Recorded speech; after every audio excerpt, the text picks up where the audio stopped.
في أحد الأيام كانت فتاة جميلة تدعى ميرا تحب الحلوى والكيك كثيرا.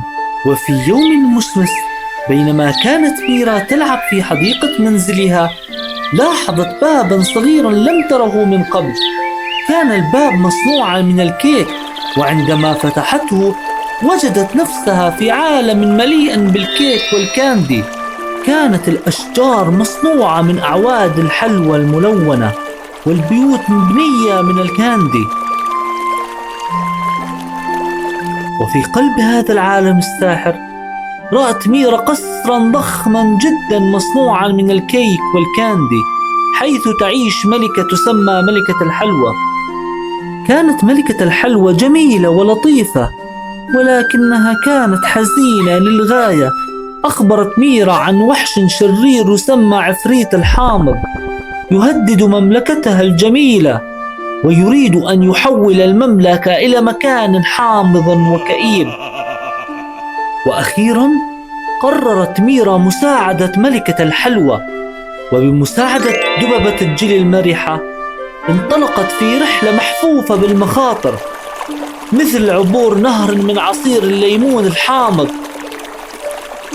وتسلق جبلا من حلوى الحامض، ومواجهة وحوش مصنوعة من الحلوى الحامضة. ووصلت ميرا إلى كهف عفريت الحامض. كان الكهف مظلما ومليئا بالروائح الحامضة.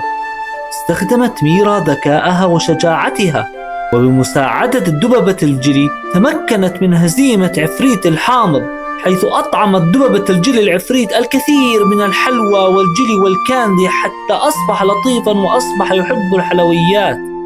وبعد أن فازت ميرا ودببة الجلي على عفريت الحامض، عادت إلى قصر الملكة، حيث استقبلتها الملكة بحفاوة وشكرتها على إنقاذ المملكة، حيث أقامت الملكة حفلة كبيرة احتفالا بانتصار ميرا.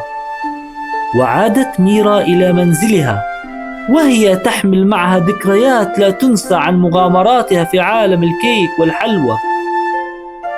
والآن، هل أعجبتكم القصة يا أصدقائي؟